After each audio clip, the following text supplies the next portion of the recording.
네, 지난 여러 안식일을 통해서 요한계시록 13장에 있는 말씀을 중심으로 정말 열심히 말씀을 전했다고 생각이 듭니다.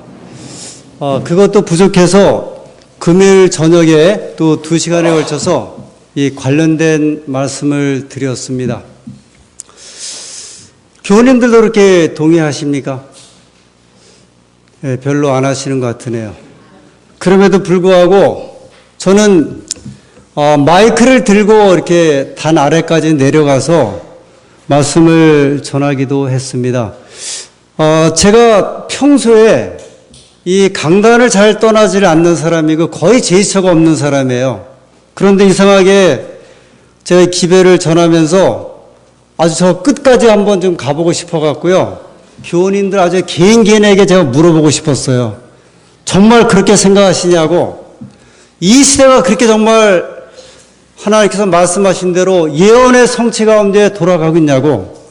당신들은 이 말씀을 정말 확신하고 믿고 계시냐고. 다른 때보다도요, 정말 더 열심히 제가 묻고 싶은 그런 심정이었습니다.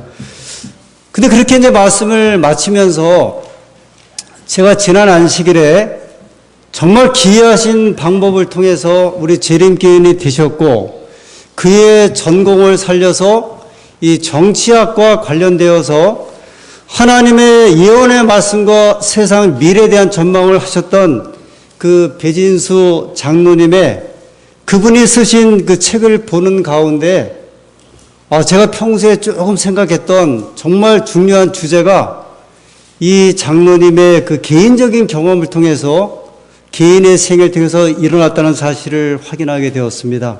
그것은 뭐냐면 선악의 대쟁투가 한 개인에게 아주 철저하게 임했던 경험을 제가 읽게 되었고 오늘은 그 말씀을 좀 기초로 해서 하나님의 백성들에게 있었던 이 개인의 선악의 대쟁투에 대해서 말씀을 드리고자 합니다. 여러분, 제가 종종 이 세상은 선악의 대쟁투로 이제 하늘에서부터 이 땅까지 내려오고 있다고 말씀을 드렸습니다. 저는 이 주제를 제 목회 30년 가운데 가장 중요한 이 주제로 생각을 하고 이 귀에 있을 때마다 이런 말씀을 전하게 됩니다. 근데 그 선악의 대쟁투가요, 여러분 개인에게도 일어나십니까? 어떤 식으로 일어나세요? 제가 좀 내려가고 싶은데, 좀 묻고 싶은데, 여러분에게는 어떤 식으로 이 선악의 싸움이 내 개인의 생애를 통해서 아주 철저하게 일어나고 있는가? 저는 이 배 박사님의 그 개인의 경험, 그분이 기배를 전하면서 그가 가졌던 경험에 대한 이야기를 이렇게 읽으면서 저도 큰 감동을 받게 되었습니다. 말씀드렸죠. 1999년 12월 영남정치학회에서 특별한 요청을 받아서 이분이 갑자기 정치학자로서 세미나를 하게 되었는데 그가 평소에 가지고 있던 성경의 예언과 세상의 미래가 어떻게 벌어지게 되는가를 하는 주제를 가지고 그분이 이제 발표를 하게 되었고 참석한 많은 학자들로부터 이분의 표현에 의하면은 충분히 가능성이 있다는 이야기를 들었어요. 여러분 학자들은 자기의 어떤 이론을 발표할 때 그 이론에 대해서 그 논문 주제에 대해서 반대가 많거나 이건 사입이라 그러면 아주 치명적이거든요. 학자들이 성경의 내용을 가지고 이분들이 풀이하지는 않아요. 절대 풀이하지를 못해요. 근데 이분이 용기를 가지고 그 내용을 전했는데 그 참석한 학자들로부터 충분히 미래를 전망해 볼 수 있는 개연성이 있다. 그래서 아마 이 소식이 이제 전해져서 서울에 있는 국제정치학회에서 2000년도 12월에 이 주제를 가지고 이제 논문을 발표해달라는 그 요청을 받고 이분이 아예 요한계시록 13장에 나오는 그 첫 짐승 어디라 그랬죠? 예, 가톨릭 교회에 대한 이 교환권에 대한 이 내용을 가지고 아예 논문의 제목을요, 발표 제목을 요한계로 13장에 나타난 적그리스도. 이게 성경 집회가 아니에요. 이게 교회에서 발표하는, 예를 들어 안산교회에서 그 장로님 초청해서 장로님 연구한 걸 발표했으면 그것이 아니고요. 세계 유수의 대학에서 정치학 박사 전문가들이 모여 앉아있는 그 자리에 학자로서 발표하는데 성경에 나타난 적그리스도에 대한 그런 내용이었습니다. 그래서 이분이 4월 달부터 2000년 4월부터 열심히 이제 준비하면서 삼육대학교의 그 도서관 특별 또 대출증조 받아갔고요. 이제 관련된 자료가 많으니까 연구를 이제 들어가기로 시작을 했는데 그 연구를 시작하던 2000년 4월 4일 날 그 아내가 갑자기 의식을 잃고 응급실로 이제 실려갔습니다. 그 다음에 상황이 안 좋아서요. 중환자실로 또 들어가셨대요. 근데 의사가 말하기를 옆 침상에 있는 한 환자를 가리키면서 선생님, 이 환자분도 사모님과 같은 질환의 환자인데 이렇게 응급실에 실려온 이후로 한 달째 아무 의식 없이 저러고 계십니다.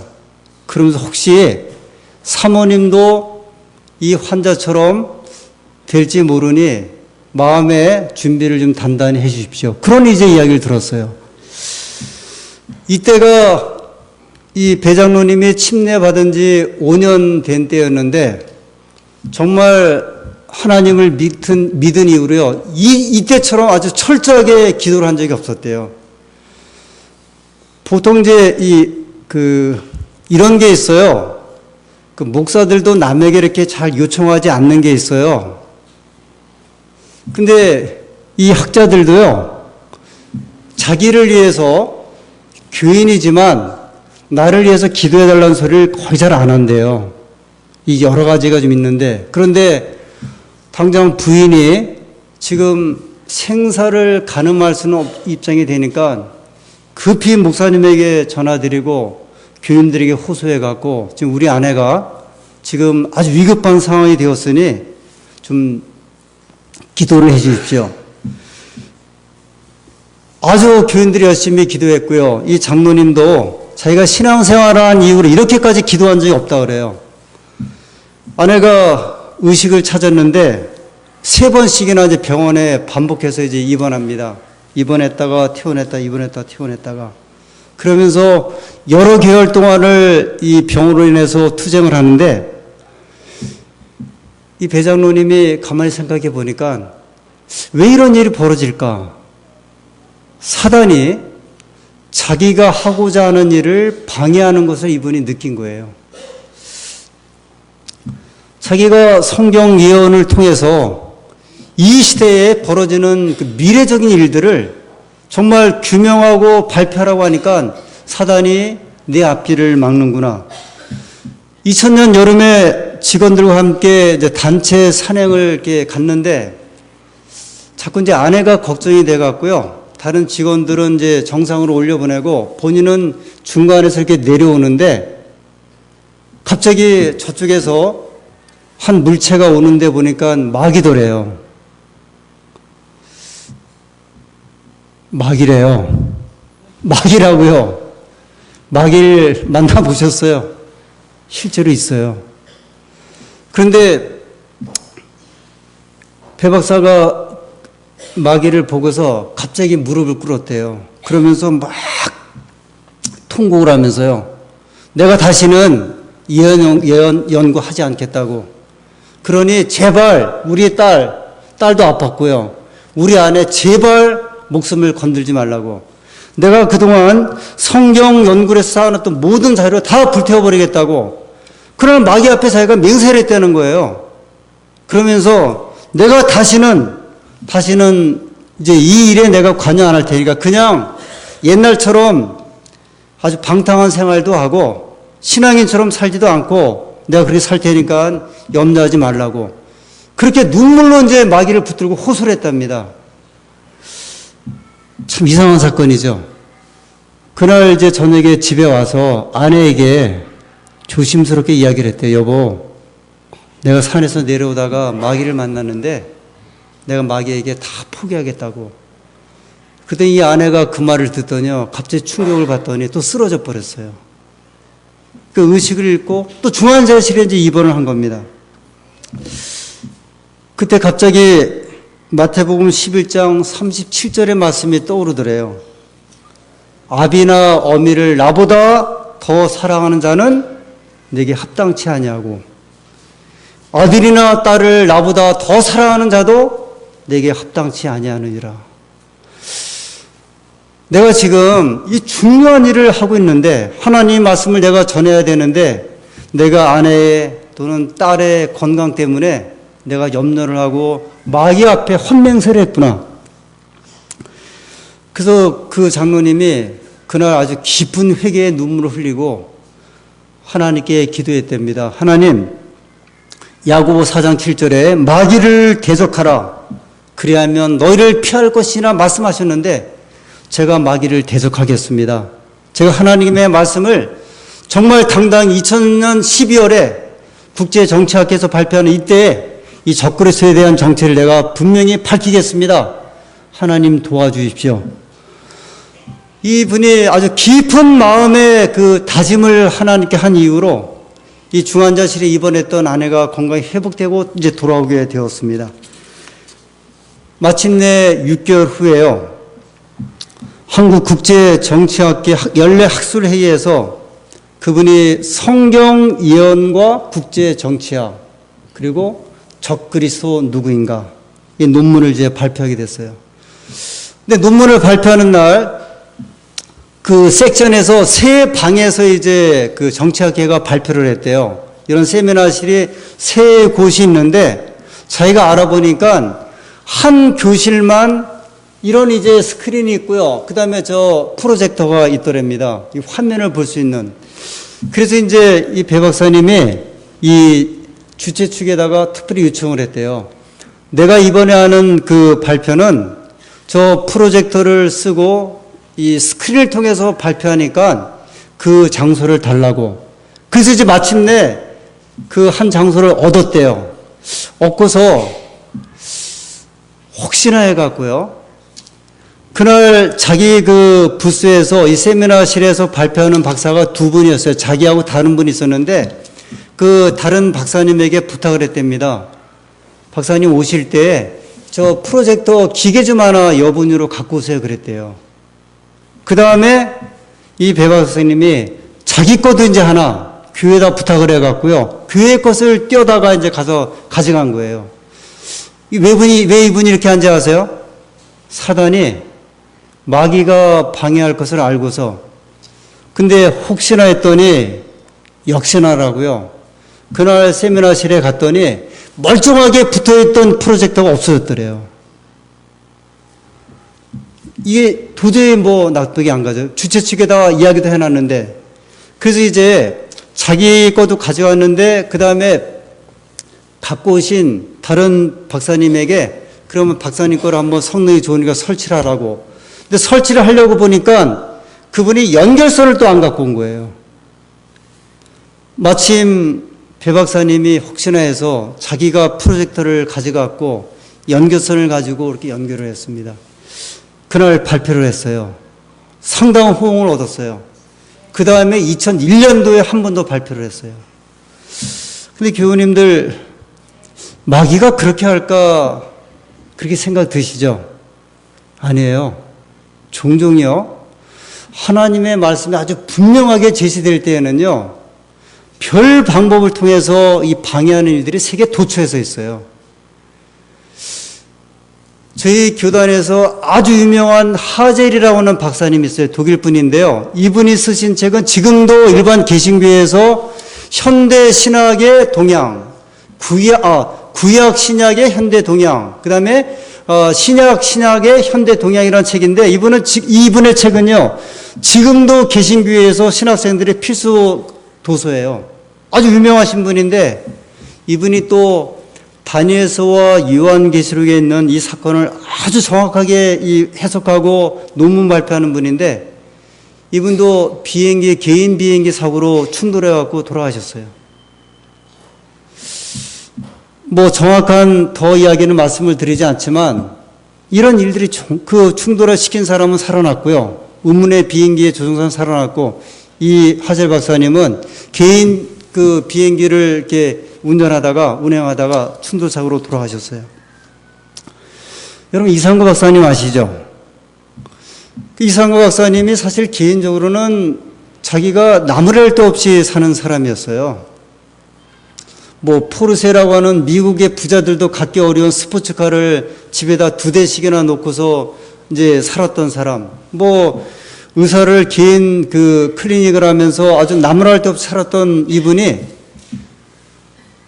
뉴스타트 건강기별을 그가 이해하고 그걸 포기하고 이 기별이야말로 현대인들을 위해서 정말 필요한 기별이라고 생각을 하고 돌아왔는데 그분이 가정적으로 얼마나 어려움을 겪었는지요. 부인과의 어떤 이혼에 관한 일, 부인이 떠나가니까요. 이 자녀들에 대한 문제. 그래서 꽤 오래전에 우리 서정원 앞에 목회자들이 모인 가운데 이상구 박사님을 한 20여 년 전에 이 세미나 강사로 모시고 이제 이분의 어떤 의학자로서 본 뉴스타트 건강기별에 관한 재림기의 건강기별에 관한 기별을 이렇게 저희가 듣는데 이분이 개인 경험 가운데 이 기별을 받아들이고 전하면서 있었던 개인적인 경험을 이렇게 소개를 하시더라고요. 막 사기도 많이 당했어요. 하여튼 정말 엄청난 경험을 많이 했는데 그 경험이 끝난 다음에 합회장님이 이런 말씀 하시더라고요. 선악의 아주 큰 쟁투가 이 박사님에게 있는 것을 느끼게 되었다고. 저도 그 말을 듣고요. 이 선악의 싸움이 사람 개인에게 이렇게 임한다는 것을 제가 이제 경험을 하게 된 거예요. 정말 그렇구나. 근데 여러분, 이 배진수 장로님만 그러시겠어요? 그 다음에 이상구 박사님만 그러셨어요. 아브라함을 한번 생각해 보세요. 그가 모리아 산에서 그의 싸움은 뭐였어요? 자기 아들을 산 제사로 드리는 그 싸움이었어요. 그것은 아브라함에게 있어서 개인의 선악의 싸움이었습니다. 아주 중요한 싸움이었어요. 여러분 야곱 잘 아시죠? 그가 저 야복 강가에서 그가 야곱의 환란이라고 하는 그 야곱의 환란을 겪을 때요. 그것은 그 개인에게서 죽느냐 사느냐 선악의 싸움이었습니다. 여러분 요셉을 한번 생각해 보세요. 다니엘을 한번 생각해 보세요. 에스겔을 한번 생각해 보십시오. 이사야 선자, 에레미야 선자를 보세요. 그들의 삶이 결코 편하지 않았거든요. 하나님의 종으로 또는 하나님의 백성으로 살아갈 때 그들이 겪었던 경험은 그 개인적인 선악의 싸움이었습니다. 여러분 예수님을 한번 생각해 보세요. 마태복음 26장 39절부터 있는 말씀입니다. 마태복음 26장 39절입니다. 예수님께서 십자가에 달려 돌아가시기 전에 겟세마네 동산에서 하나님께 기도했던 내용입니다. 마태복음 26장 39절이요. 조금 나아가서 얼굴을 땅에 대시고 엎드려 기도하여 가라사대 내 아버지여 만일 할만하시거든 이 잔을 내게서 지나가게 하옵소서. 그러나 나의 원대로 마옵시고 아버지의 원대로 하옵소서 하시고 42절 다시 두 번째 나아가 기도하여 가라사대 내 아버지여 만일 내가 마시지 않고는 이 잔이 내게서 지나갈 수 없거든 아버지의 원대로 되기를 원하나이다 하시고 이 잔을 내게서 지나가게 하옵소서. 도대체 이 잔이 무슨 잔이에요? 이 잔이 무슨 잔입니까? 왜 십자가의 잔을 지셔야 되셨어요? 선악의 싸움에 하나님 백성들을 구원하기 위한 구원의 그 길이 예수님에게 놓여져 있었어요. 이것은 하늘에서부터 싸움이죠. 이 땅에까지 내려왔어요. 예수님께서 내 잔을 걷어달라는 이것은 우리가 보통 이야기하지 않습니까? 어떤 어려운 일을 누구에게 부탁을 할 때 뭐라 이야기를 해요? 이 잔을 마셔달라고요. 내가 이 잔을 마셔야 합니까? 그러지 않습니까? 내가 이 고난의 잔을 내가 마셔야 합니까? 예수님이 당하신 이 잔을 내게서 걷어달라는 이 잔은요, 예수님 개인에게 선악의 싸움이었어요. 이때는 중보자도 없다고 말씀하셨어요. 하나님도 전혀 관여치 않으셨다 그러셨어요. 누구만이 결정하는 싸움이었어요. 예수님께서만이 스스로 결정하는 싸움이었습니다. 이 사건은 훗날 마지막 때에 하나님의 백성들이 야곱의 환난을 경험을 할 때 이 경험이 한번 임하게 된다고 이야기를 하셨어요. 그것은 내 개인에게서 아주 처절하게 피 흘리는 경험이라고 말씀하셨습니다. 선악의 대쟁투는 이 땅에 있는 모든 백성들이 임하는 그런 싸움임을 예수님의 경험을 통하여 다시 한번 말씀하고 있습니다. 우리가 대쟁투, 선악의 대쟁투를 할 때 그 말을, 물론 이 사건은 요한계시록 12장의 요한의 계시를 통하여 파노라마처럼 펼쳐지는데 이 장면을 엘렌 G 화이트 선자가 책을 통해서 기록을 하셨어요. 그 책이 무슨 책이죠? 각 시대의 대쟁투 또는 대쟁투 총서라고 해서요. 부주와 선자, 선자왕, 그 다음에 사도행적, 시대의 소망, 각 시대의 대쟁투를 총망라한 10권의 책입니다.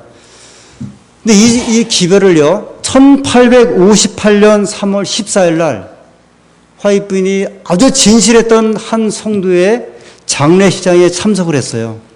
그런데 장례식이 이제 시작되고 제임스 화이트 남편이 설교를 했습니다. 장례식에 대한 설교 말씀을 하고 은혜를 받고 그 화이트 부인이 계시를 받게 되었어요. 근데 화이트 부인은 계시 받을 때 늘 특징이 뭐냐면 영광 그렇게 이야기를 해요. 그러면 주변에 있는 사람들이 화이트 부인이 계시를 받는 장면임을 알게 되었는데 장례식은 진행되고 있는데요. 화이트 부인이 이렇게 예배당에서 계시를 받게 되었어요. 그래서 눈은 뜬 상태에서 하늘을 우러러보다가 그 다음에 이 백성들이 앉아있는 좌석을 이렇게 왔다 갔다 하면서 화이트 부인이 계시를 받았는데 그 계시의 장면은 뭐였냐면 요한계시록 12장에 소개된 하늘 저 나라에서 루스벨이 반역을 일으키면서 벌어지는 그 선악의 싸움의 시작을 이제 계시를 보게 된 것입니다. 그 다음에 하나님이 세상을 창조하셨고요. 아담과 하와가 타락이 되게 되고 그 다음에 출애굽의 역사가 베풀어지고요. 그리고 예수님께서 이 땅에 오셔서 지상생애를 하시는 가운데 우리들의 죄를 위해 십자가에 달리시는 장면을 다 계시 가운데 보셨어요. 그 이후로 초대교회가 만들어지고 그 다음에 유대아와 사마리아와 땅끝까지 온 구석구석 하나님의 말씀이 전해지는 장면을 계시 가운데 보게 되었습니다. 그러다가 마침내 예수님께서 영광스럽게 재림하시고요. 그 다음에 천년기가 있게 되고 하늘 새 예루살렘과 그 땅이 이 집으로 내려오는 장면을 계시 가운데 다 보셨어요. 그게 뭐예요? 각 시대의 대쟁투로 소개되는 선악의 대쟁투의 장면을 다 보셨어요. 화이트 분이 그 계시를 보신 다음에 하나님께서 말씀하셨어요. 이 계시 본 것을 가서 기록하여 백성들에게 전하라고 했습니다.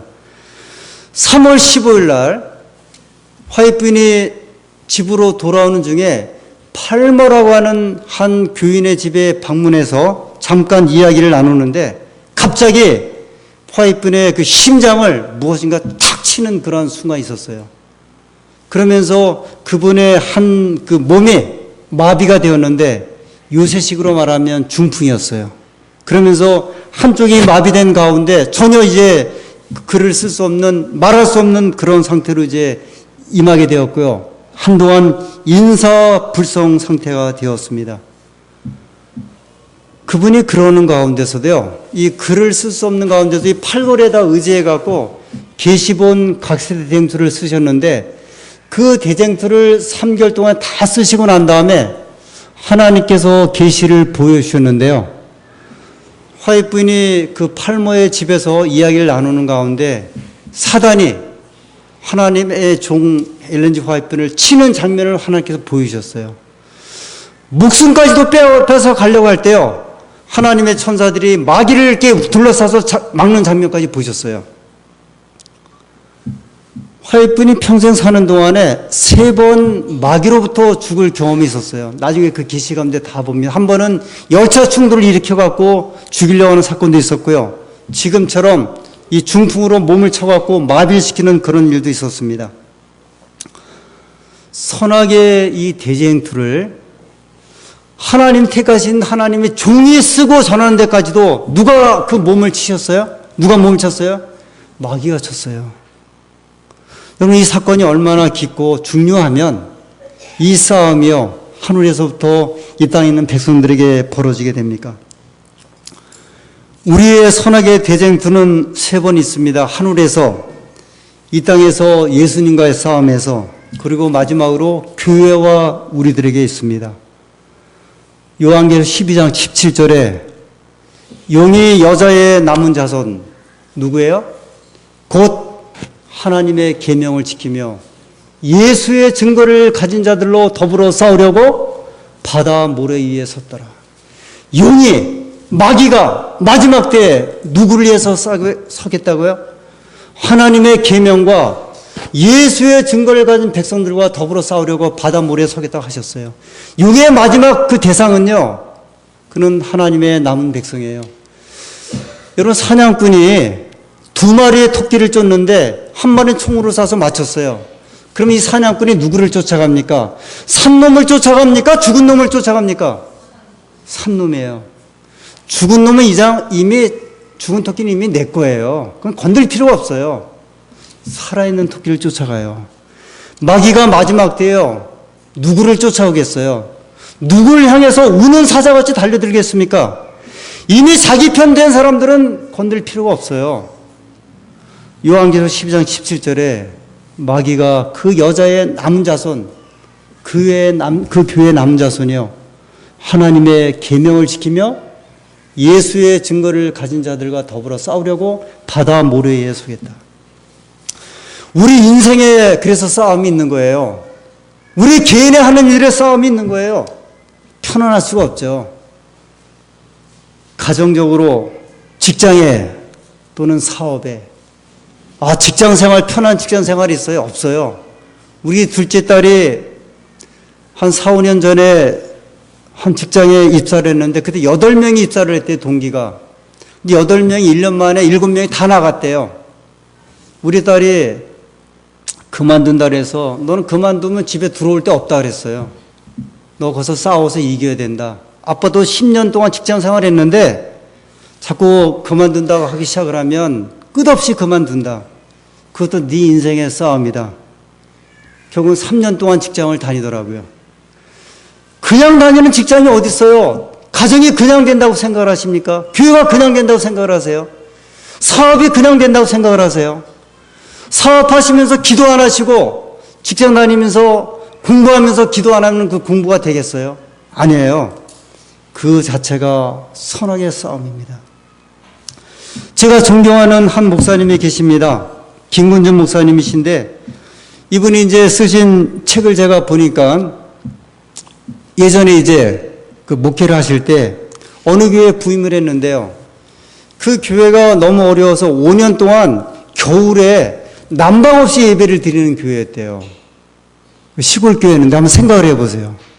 영하 막 15도, 20도 되는데 그런데다가 교회가 막 복잡해갖고요.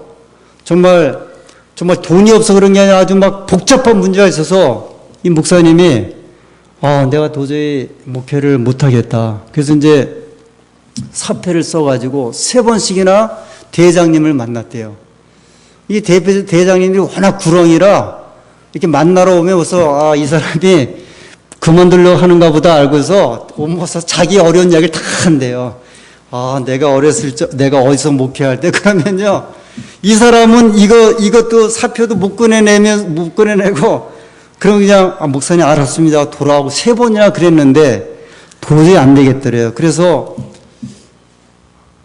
성경의 하나님 말씀에 보니까 하나님의 종들이 어느 때 어려움을 겪으면 성전에 들어와서 제단을 붙잡은 일들이 종종 있어요. 그죠? 제단을 붙잡고 내가 하나님의 말씀을 전하는 중인데 하나님 성전에 제단을 붙잡아야겠다. 그래서 이제 새벽에 5시에 교회 와서요.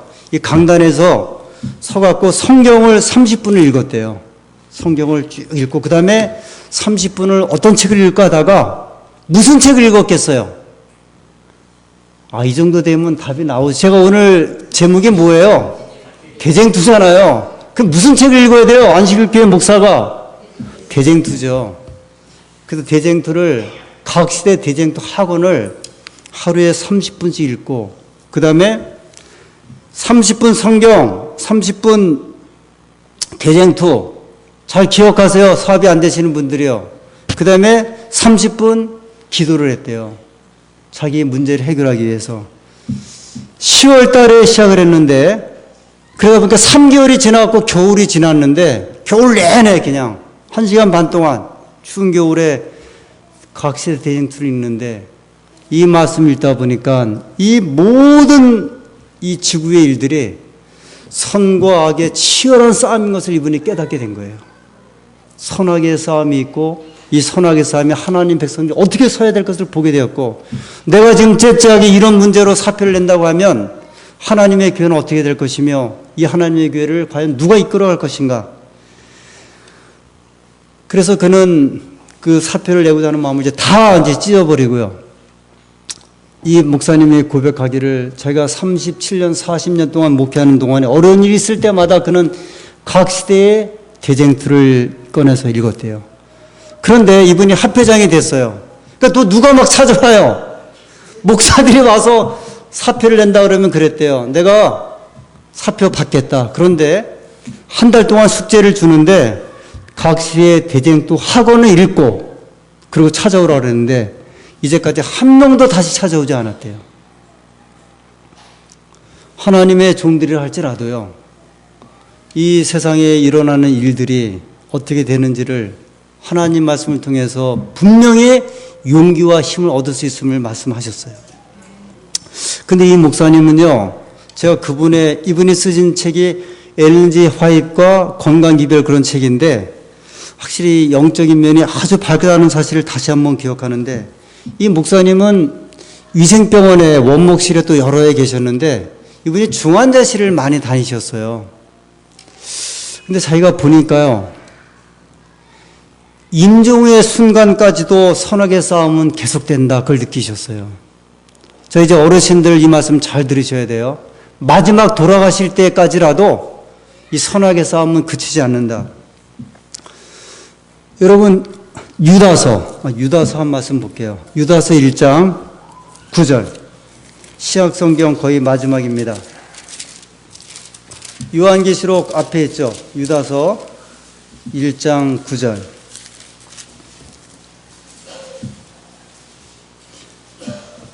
신약성경 397페이지 유다서 1장 7절.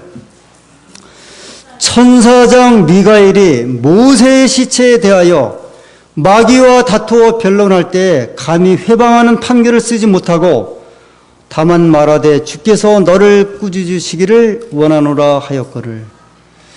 여러분, 이게 지금 무슨 말씀이에요? 천사장 미가엘은 예수님이에요. 천사장 예수님이 모세의 시체를 가지고 누구와 싸운다고요? 마귀와. 이게 무슨 말이에요? 모세는 어느 쪽 사람인데요? 3,500년 전에 이스라엘에서 출애굽해갖고 저 느보산에서 죽었잖아요. 그가 120살에 죽었어요. 신명기에는 뭐라고 말씀했냐면 그가 죽을 때 눈이 흐리지 않고 기력이 쇠하지 않았다 그랬어요. 이미 죽었는데, 아니 난데없이 유다서 1장에는 뭐라 그러냐면 모세의 시체를 가지고 예수님하고 누구하고 싸운 거예요.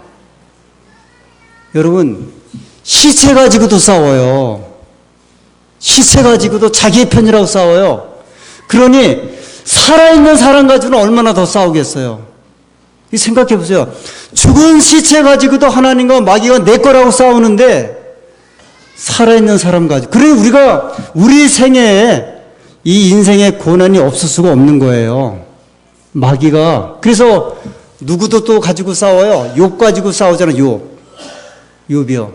그러니까 하도 마귀가, 그러니까 하나님이 뭐라 그랬냐면 몸만은 건들지 말라, 목숨만은 건들지 말라고 해서 한번 놔둬보셨어요. 저 욥이 네가 어떤 고난을 준다 할지라도 그가 어떻게 견디는지를 하나님은 아셨거든요.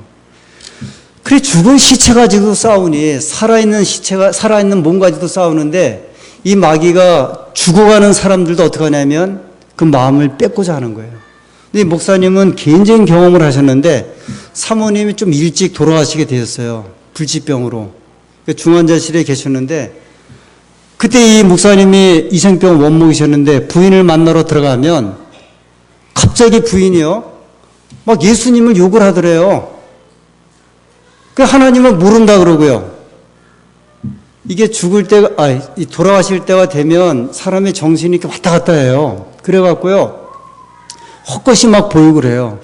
저희 이모부님이 목사님이셨는데 저희가 방문을 가니까 뭐라냐면 저기 누가 서 있다 그래요. 병실에. 근데 그 단독실에 계셨는데 그러면서 저희한테 나를 데리러 왔다고 막 그러시더라고요. 이 사람이 임종 직전에 되면 이 가사 직전이 되기 때문에 이게 보여요, 정신적으로요. 마치 기도원에 가서 40일 금식하고 나면 헛것 보이듯이요. 이 신체적으로 보이거든요. 근데 이 김 목사님이 자기 부인을 이야기를 해보니까 하나님을 부인하는 거예요. 그래서 이 목사님이 아주 시간만 되면 이 원목이시니까 중환자실 들어가셔갖고요. 자기 부인을 권고했대요. 예수님이 당신 부인하는 거 알지? 아, 내가 알죠. 근데 돌아와서 다음에 또 들어가면 모른다 그러더래요. 이 목사님께서 선악의 치열한 싸움이요. 사람이 인정하는 순간까지도. 그래서 저는요. 제가 목회하는 가운데 특별히 연세 드신 분들의 장례식을 저는 굉장히 중요하시게 여겨요. 근데 가끔 보면 이분이 50년 신앙을 하셨는데 자녀들이 안 믿어. 그 어떤 데 가보면 자녀들이요. 그냥 그 어머니를 갖다가 그냥 일반식으로 그냥 장례식을 해버리는 거예요. 제사를 지내고 다. 여러분 생각을 해보세요. 그게 보통 문제 아니에요. 그래서 우리 어르신들은요. 반드시 유언 가운데 그걸 쓰셔야 돼요. 자녀들에게 두고 이야기를 하셔야 돼요. 평생 하나님 믿었는데 마지막을 갖다가 마귀 제사를 지내면 되겠어요? 안 되겠어요? 이거 아주 중요한 문제예요. 하나님의 백성들이 왜 하나님께 수십 년을 신앙하시다가 마지막 때 하나님의 이름으로 그분을 모시지 못하고 대단히 중요한 문제입니다. 이 목사님이 그 책에 이렇게 쓰였어요. 우리는 모세의 시체를 위하여 사단이 죽은 후에까지 싸우는 장면을 기억해야 한다. 선악의 쟁투는 치열하며 숨이 끊어질 때까지 계속됨을 알아야 한다.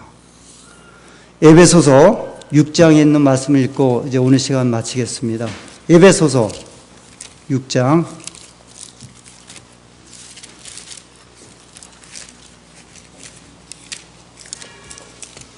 네, 신약성경 316쪽입니다.